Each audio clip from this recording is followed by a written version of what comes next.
Governor Lee.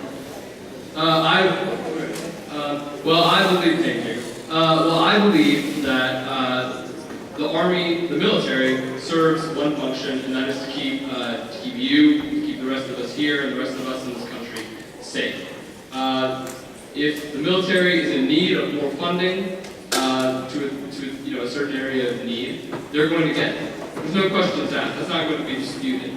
Unnecessary spending is where I believe I have to draw the line. I'm not going to give additional spending to military that doesn't need it. Thank you. And Senator Miller. I plan on bringing our troops home because a good defense can lead to a good offense. If we have the National Guard protecting our borders, there's no threat. We're America. We have one of the greatest armies in the entire world. Now, why waste money when we have so many issues that involve money here? We need to cut the spending, but we can still protect ourselves. There's no question about that. That's about all.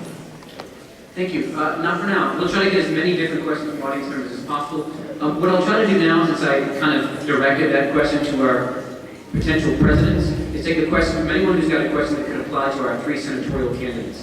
The person who's next in line that could apply to. All right? Kate, in your comment earlier about gay marriage or whatever, you kind of contradicted yourself. You said something about you not being bored, and you said you're having to be okay. Can you elaborate on that? Yeah, I can easily elaborate on that. That's a really good question. I personally, as a citizen of this country, do not believe, because of my religious beliefs, that it is okay. But that being said, as a senator, I am not just an individual. I'm here to represent Virginia, and I'm here to represent the people. And the fact is that if you look at the Constitution and you look at the Defense of Marriage Act, whether I like it or not, it's unconstitutional. And the fact is that these people, whether I believe they should get married or not, they should. And because no one will force you to get married to someone you don't want to, and no one should stop you from getting married to someone you want to either. Thank you, Governor Coleman. Would either of the other 2 senatorial candidates like to follow up, since I'd like to address this to all the senatorial candidates? No? Okay. Would either of the presidential candidates? All right, we'll move on to our next question. Sorry, Mr. Brown, since you asked one earlier, I've been holding you off since you've already had one. Yes? Right here, thank you. A few minutes ago, Aspen spit out a couple facts about the environment, and I know Mr. Bubed, you said you didn't catch them, but I caught them. In the past 50 years, the U.S. has wasted more natural resources than we've used in the entire length of humanity.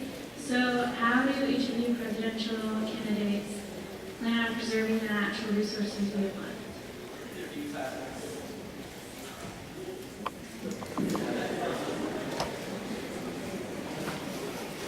So that statistic is a little bit misleading.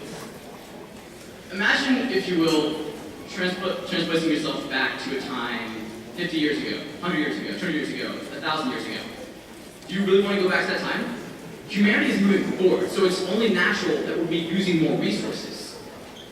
This kind of idea that we need to stagnate our usage of resources as we continue to grow is simply contradictory. We can't do that. If we want humanity to continue to move forward, then we have to use more resources. If that means creating more resources, if that means finding more resources, either on this planet or others, that's an option. Thank you. Can't simply say. And Governor Lee, we'll also allow the senatorial candidate a chance to respond to preserving natural resources. Well, thank you for that question, Mary. I'm about compromise. That's something that we haven't seen in Washington in years. And the environment and protecting the environment is a big issue where compromise is simply going to be required if we expect to move forward in all the ways that we want to. I believe in allowing small businesses to grow, and oftentimes that requires using up more land and more resources. There's scarcity in the world. That being said, I believe that the environment we have to hold ourselves to a standard to upkeep the world that we live in, and we need to make long-term investments to make sure that happens. Thank you. And senatorial candidates, just indicate to me with a nod if you would like to respond. Thank you. Looks like you all would. Okay. I would just like to agree with a lot of what has already been said, that we are a growing, not just nation, but a growing world, and to sustain the quality of life that we are sustaining right now, we are going to have to keep using resources, and we're going to have to keep finding new ones. And I am completely in favor of finding new sources of energy, and this, in the same way that I am willing to cut taxes to businesses that move their jobs back to America, if businesses can sustain themselves with their own clean energy, they'll be receiving tax cuts as well. Thank you, Governor. Mr. Potter.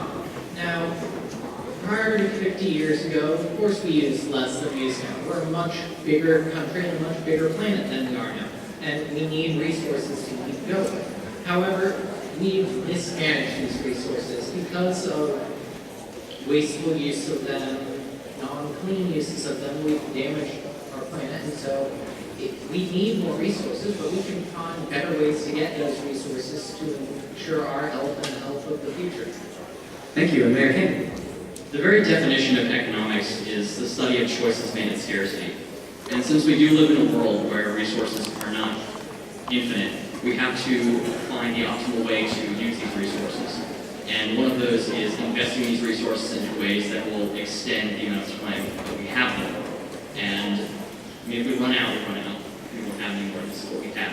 And we have to use it wisely, or else we're stuck. Thank you. In exactly 5 minutes, I'll dismiss people actually slightly before the bell, so you have time to get to your next class.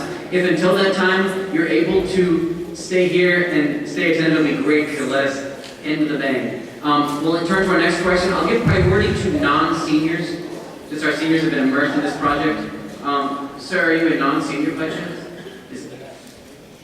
That's a non-senior. Go for it. This is to all the candidates who said they did not support death penalty. Do you think certain individuals deserve death penalty? Do you think certain individuals deserve the death penalty? We'll take that. We'll start with our candidates for president. Sure, I heard the question correctly. Why do I believe that certain criminals deserve the death penalty? Yeah, it was directed to anyone who proposed the death penalty. He asked if you had any exceptions to that opposition. I have no exceptions to that. That's a flat-out rule and belief of mine. I don't believe that killing somebody is the appropriate response for when they kill somebody else. I don't see how that teaches society. I don't see how that gives back to society. I've also done extensive research in the past on this very subject, not just from a moral standpoint, but from a financial standpoint.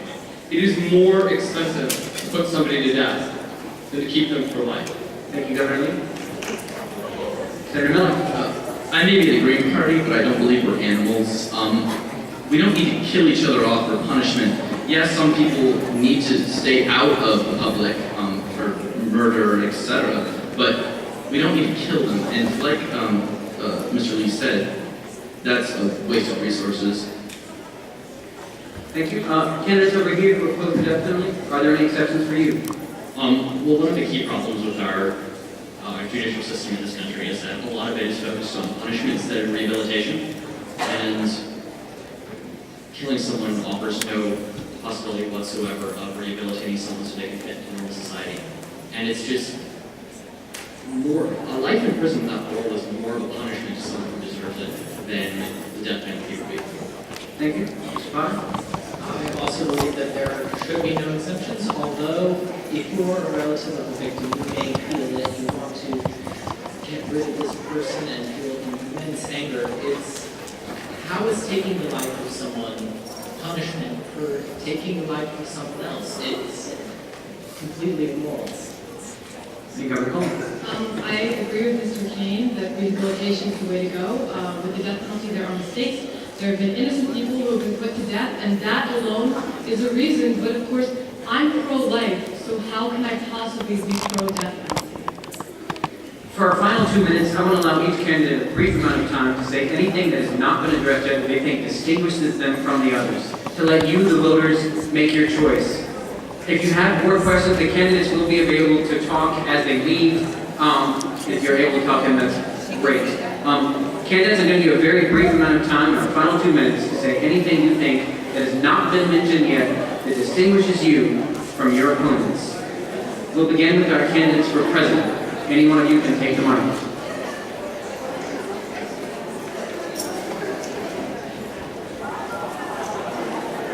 as an independent party, as the Green Party, we have a tendency to get ignored. But I would just like to remind you that in not too far away, in the amount of years that you have left on this earth, you're going to start feeling the effects of not cleaning up our environment and not taking care of the place that we live. You're going to call me a hippie, you're going to call me a stoner, but we have real issues here, real issues that affect not just America, but the entire world. As America, we need to lead the entire globe. Thank you. Mr. Lewis, or Mr. Governor Lee, do you have any more issues you wish to address? Now, rather than go by issue and address all that's been left out in this brief debate, I want to instead refocus our attention to this critical election and what it means for us. This is an election where we're going to redecide the scope of government, what it means to have a government in your life. The two people on the stage right here beside me want government to decide your life for you. They want to tell you how much of your income they're going to take from you. They want to tell you what you can and can't do, what you can and can't have. Thank you, Mr. Rubin.